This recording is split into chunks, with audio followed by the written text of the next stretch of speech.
at the Radisson Hotel in Green Bay. This is Locker Room with Local 5 Sports Director Bert Griffin.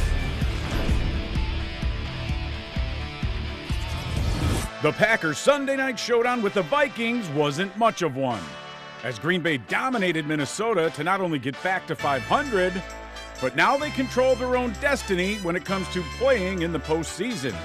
Get ready for another edition of Locker Room. Good evening and welcome to another edition of Locker Room right here at the Cedar and Sage Restaurant inside the Radisson Hotel and Conference Center. Well, the Packers took care of business on the road, and now they're in the same position as they were exactly 1 year ago, facing an NFC North opponent with a chance to make it to the postseason. Here to talk about that and everything in the green and gold, former special teams ace and Super Bowl champ, along with a defensive back, Jared Bush, everyone. How you doing, buddy? Pretty good. What's up, man? What's up? Here we go again. Yeah, here we go again. You know, last game of the season, we all saw what happened last year. I'm intrigued and I'm anticipating really good things from this offense. I love how they came out of this first game, Burke. I love it. They came out 4 wide to the right side, and you know what? We're going to take our shot. Yeah, and they did after a field goal to go up 3-0. Jordan Love, tell you what, people like to compare him to Aaron Rodgers a little bit. Yeah. That throw was very Brett Favre-esque. Yeah. I mean, off the back foot, down the middle of the field. Jaden Reed splits the defense, and he's wide open for the touchdown. Yeah, I loved it. Like I said, it set the precedence and set the tonality for the rest of the game because they continue just to attack the defense, and you definitely saw the holes within that secondary because guys are just running wide open. And then you don't like to see your quarterback take too many hits, but he's got a knack for worming his way in, whether it's a QB sneak or kind of an option read. He dives in for the touchdown at 17-3. Preston Smith comes up with the sack and he forces a fumble. They turn the ball over, and then right before halftime, right down the field. I mean, Reed with the extra effort on another great throw, catch, and yards after the catch. Yeah, and I think that was a tremendous catch after the run, and to continue just to drag 2 to 3 other Viking players into the end zone. I thought that was a strong run. I felt like he should have threw the bicep on that one, just because he's resembly a smaller guy. Yeah. But I think he's listed at 205 to drag 2 of the Vikings defenders into the end zone showed great strength by the young fellow. Well, and since it was New Year's Eve, I mean, it was 24-3 at that point. I'm sure quite a few folks just said, this is in the books. Yeah. But if they stuck around for the second half, Green Bay went right down the field. Aaron Jones with his legs didn't find the end zone, but chewed up significant chunks of yardage. And then how about the day Bo Melton had? This guy, nobody even knew his name, over 100 yards, 6 catches. And I tell you what, his first touchdown of the career, got a game ball from Matt LaFleur afterward. Yeah, man, you got to give credit when credit is due, man. To stay and have faith as a practice squad player and knowing not if you're going to be up or down from week to week, to continue to have that faith and that drive as a young rookie. Bo Melton, man, tip my hat off to you, man. The work ethic, the practice, and he runs some of the scout team, and he doesn't get a lot of limelight. Right. You know, and I also want to shine some light on Corey Ballantyne. Yeah. D'ing up Justin Jefferson. 6 catches for like 59 yards. I think that was a tremendous effort. Again, that was usually Jair Alexander's spot. To come in and not get a ton of reps. You're not getting a ton of first-team reps. You're really on the scout team. And to continue to hone your craft, even though from week-to-week basis, not knowing if you're going to play, that's a true testimony with a real professional attitude right there, ladies and gentlemen, because a lot of times going up against a superstar like Justin Jefferson, how many times will you get to line up with him? Not too many times. But to do it on the stage on New Year's Eve or New Year's Day, that's big time. Let's be honest, though, it was Jaron Hall and Nick Mullins It throwing was. the football. It was. Hey, look, the Vikings had a garbage touchdown that didn't mean anything in the end. They get the win. Look, Green Bay punted just twice. They had almost 500 yards of total offense and dominated time of possession. Yeah. You do that, you're going to beat anybody. Oh, yeah. And that was, again, establishing the run. And that's why it's so crucial to establish that run. I think that sometimes they would struggle. But when you can establish the run, that allows you to do the play-action pass, bring those linebackers up so Jordan Love can pop pass over the top, hit Jaden Reed or Christian Watson or Tucker Kraft on some of those outlet passes. Boy, he had a big day, too. And Jordan Love read the blitz all those separate times on those little out routes and he picked up some big yards, and he didn't jump in the air this week, which was a good thing. We all like that. All right, time now for our U.S. Cellular call of the game. After that pick by Mr. Ballantyne, the Packers didn't waste any time. Showing a deep ball, Jordan Love finding a perfect pass down the middle of the field to Jaden Reed, 33 yards for the touchdown. Love to Reed, our U.S. Cellular call of the game. Could have been either one of those Reed touchdowns if you really think about it, because that second one was also pretty as well. Oh, yeah. I mean, pick your poison. Pick your poison. If you want the yard after catch one, or you want the one down the middle, I think ultimately, I love the fact that Jordan is more decisive, and he can decipher what the defense is trying to give him pre-snap. And that's crucial, because now you can see the confidence in his mannerisms. He's very decisive on what he's not second-guessing himself. And once you're able to believe in yourself and believe what you see and what the defense is giving you based on what his learning and being a predecessor to A-Rod, he's now taking that step and showing a tremendous growth and confidence ripple effects, right, to the rest of the teammates. And once you're able to do that, you're able to get your teammates to buy into you. And one other footnote, the Jair thing, is it a big deal, little deal, not a deal at all? What do you think? You know, it's a great question, Bert. I think Jair, he's been a very shiny spot for the Packers. I think he's a face of the franchise guy. Prior to the past 2 years. Prior to the past year, right. He's been a standout player, staple player. I think you got to continue to rally behind him. I think he's been that shining star, even though before the Packers were who they are today. Right. You know, so I think you guys just continue to get behind Jair. He's a great guy. He'll go toe-to-toe with any receiver, despite his stature. Do we make mistakes? Yeah, but I think he's definitely looking for some redemption and looking for a second chance to prove to himself. It'll be interesting to see how things shake out with their defensive coordinator, Joe Barry. I mean, Rasul Douglas gets traded after making some comments. They said that had nothing to do with anything. Then Devondre Campbell says, yeah, you know what, I'm not playing with an injury anymore. Was the critique or the criticism from fans, or was it from inside the building? And then now Jair, you have three players, significant players, we're not just talking about average Joes, who have missed time for certain reasons other than just regular injuries. Yeah, you know, and it starts with leadership, Bert. When you're in those meetings, you definitely want the defensive coordinator to kind of step forward and take some responsibility for whether the play calling wasn't putting players in the right place, because that's going to get players to buy into that D coordinator, right or wrong. Now, when the players succeed, the players get the recognition. When the D coordinator doesn't succeed, well, obviously, you're seeing a lot of heat. And so you definitely want to realize that based on some of the rush, you're 31st in the rush in the NFL, 6th in the pass. So obviously there's a disconnect there. Mm-hmm. What are we not doing? I finally saw it this past game, Burke. I started seeing 5, 6 guys, and you saw the result of it. You made that quarterback very uncomfortable back there. The question is, why didn't you see that in the beginning? In the beginning of the year. Especially with the top corner like Jair sitting on the island. Yeah, so we'll find out against the Bears. Coming up, former Packers offensive lineman and the pride of my hometown, Racine, Wisconsin. Big Kevin Berry is in the house to talk some football.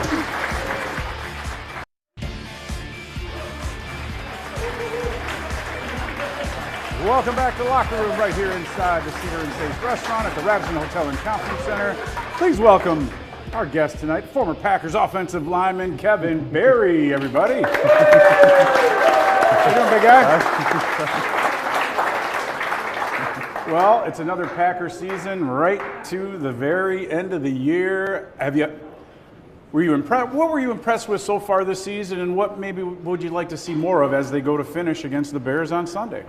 I would say, I like the progression when they finally just start really kind of, you can see how they're like working together, and you can see the offense clicking out there. I know everybody talks about the defense. I mean, the defense is on progression to get up there. I mean, they're a young team. They're young. But you see how they've been developing, getting better all around. Say it better. I mean, just be consistent with things, especially like for this game coming up. I mean, we won last week. We got to win again this week. Yep. It's basically you're in the playoffs right now. Right. Playoff mode to begin with. 2 weeks before the playoffs begin. Yeah. So I'm a schematics guy. I got a question for you in the schematics area. How much easier is it from an offensive lineman when you know that the quarterback can decipher the rush? And the two-part question is, when you guys are able to establish the run, you guys had 9 rushing first downs. Basically, you guys were able to establish the run game. How much easier is it during the game when you can run the ball? Let's see, for like knowing where, like everything.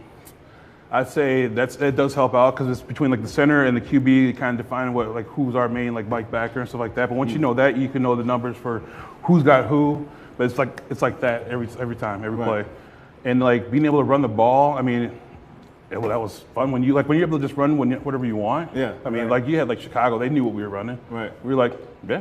They couldn't stop it. Yeah. Right. Like, yeah, that's what we're running. So would you agree that it makes it two-dimensional versus one-dimensional? If you can't run the ball, that means you're all you're left with is just passing the ball. Yeah, and you want teams to be able to like kind of be on that like guessing like which one they're going to do, because when they kind of know that you're going to be throwing a lot, that makes it easier for them. Right. So our job is to make sure to kind of confuse them a little bit. Now, when you look at this offensive line, the way they are across the board, you got Josh Myers in the middle, you got Zach Tom playing right tackle, you got John Runyon and Sean Ryan both kind of going back and forth at right tackle or right guard, and then at left guard and left tackle.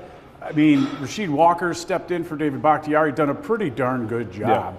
Yeah. And Josh Nijman is there. I mean, they've got enough depth to kind of switch guys out if somebody's having a bad game, or maybe the matchup is better. Do you feel like that's been the key to kind of turning things around, from going from 2-5 now to 8-8? Yeah, but like having that consistency with like the 5 guys up front. I mean, you'll be able to know the guy next to you, so you can be able to handle like anything that the defense throws against you a lot easier, because then you work on it during practice, and so if you see that same kind of look, you're like, okay, we got this. What we're going to do. So just having that consistency with the guys like basically in the same spot helps out a lot. Yep. And you can see the progression with how they're able to run the ball, how they'll pass the ball. Like if you need a hand, have the guy come over and help you out. Yeah. And Jordan Love, look, I don't know if just the average fan sees it, but what do you see with him? Because you knew Aaron Rodgers very well. You played with him, and maybe that one throw was a little Brett Favre-like, but we've seen that he's gone leaps and bounds over the beginning of the season until now. Yeah, he has. Like you see the progression. Like everybody's gonna have their own kind of style. Like after you had Brett, then Aaron kind of developed his own way. So I think Love's gonna develop his way. Yeah, he'll use some of the same stuff as like Aaron and Brett, but he'll develop his own kind of way of throwing the ball. Yeah. So my question again, I love schematics, so that's why you're gonna get another schematics question. Word of the day, schematics. And about the matchups, Zach Tom, he was for the most part matched up on Danielle Hunter. What's it like for a guy who's really undersized going against a guy, big behemoth like Danielle Hunter, or maybe like a Grady Jackson, to kind of put it to relatable to you?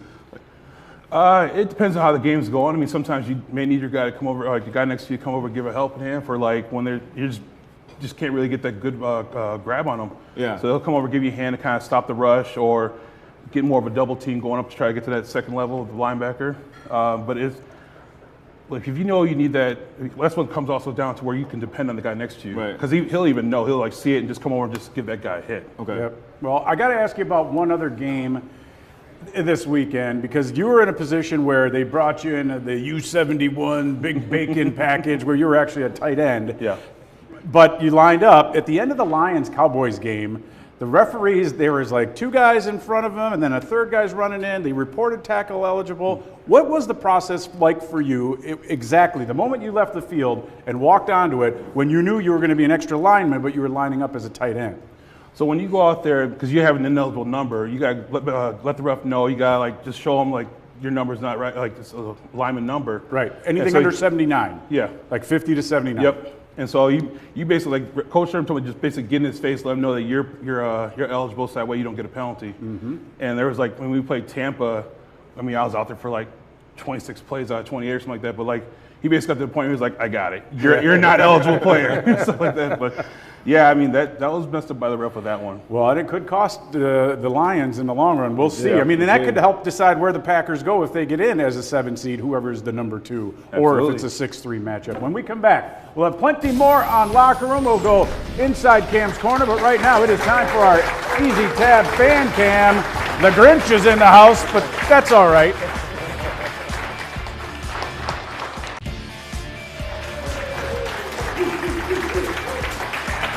Welcome back to the Locker Room right here inside the Radisson Hotel and Conference Center. Final game of the season. Finish where you started. They beat the Bears on the road in week 1. Kevin, what do you think of this team? I mean, on paper, everyone can see the athleticism of Justin Fields, but he's erratic throwing the football. Defensively, they're just okay, right? Yeah, I mean there'll be a big change from week 1 to this week, because like I mean the guys also too don't have anything to lose for the Bears. Right. So they're going to come out with a different head on their shoulders. I mean, trying to like, okay, our big goal is to stop the Packers from getting to the playoffs. So they're going to be out there hungry, ready to just like stop us and go into the offseason with confidence and knowing they're going to get like first round picks. So Yeah. Unfortunately, it'll be like that Lions game last year. Yeah, Right? That's exactly. my biggest concern, bro. I'm not gonna lie. Yeah. All right. Well, every week we go in the locker room here on Locker Room. Here's Cam Yazair with In the Zone, presented by Oneida Nation.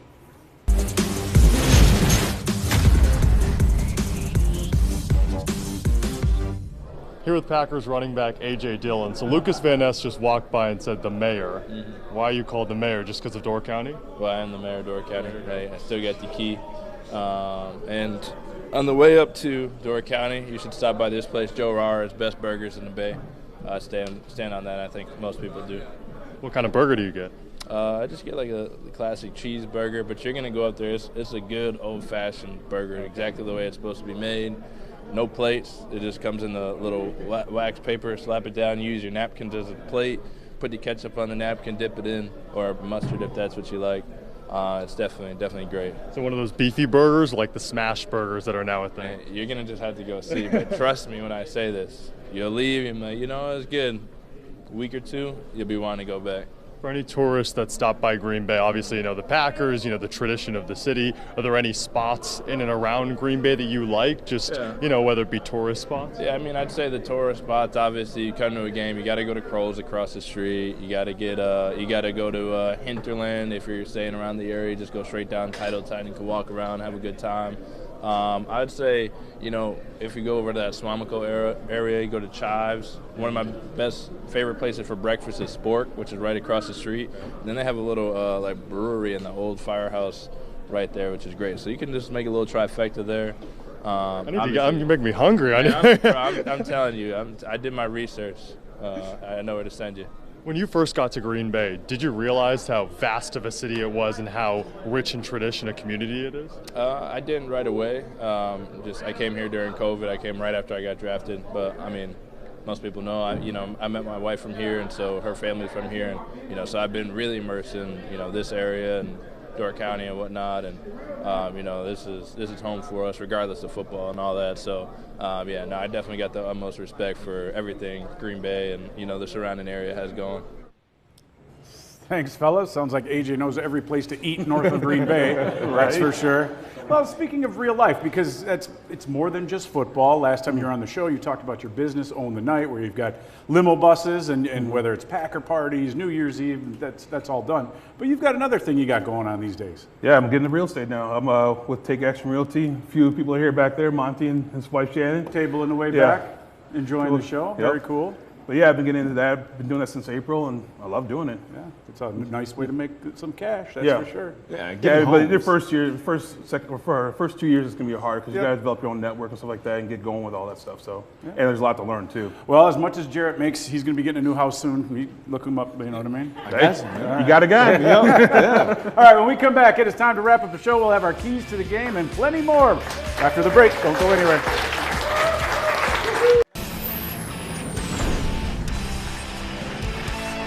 Welcome back to Locker Room. That is Jenna and April from Green Bay enjoying the best seats in the house courtesy of Viper Industrial. You can go online at our website and register to win and be right up here in front watching the show. All right, as we wrap things up, time now for our keys to the game brought to you by the dispensary. First and foremost, how about keep feeding Aaron Jones? He looks 100%. He's got a little extra kick in his step, doesn't he?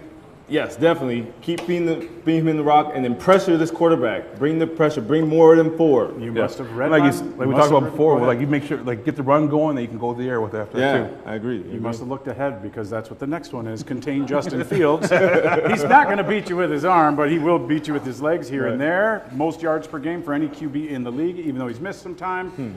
And just win, baby, to bring up the old Al Davis saying. This is one you got to have. This could be a legacy game. Definitely. Exposure for everybody. It's a win-win situation. Well, Kevin Berry, appreciate you stopping by. Thanks for having me on. My hometown man, Oh, yeah, Jared thank you, Bush. sir. I'm Bert Appreciate it. Griffin. Thanks for tuning in to Locker Room this week. We will see you next Tuesday night at 6:30.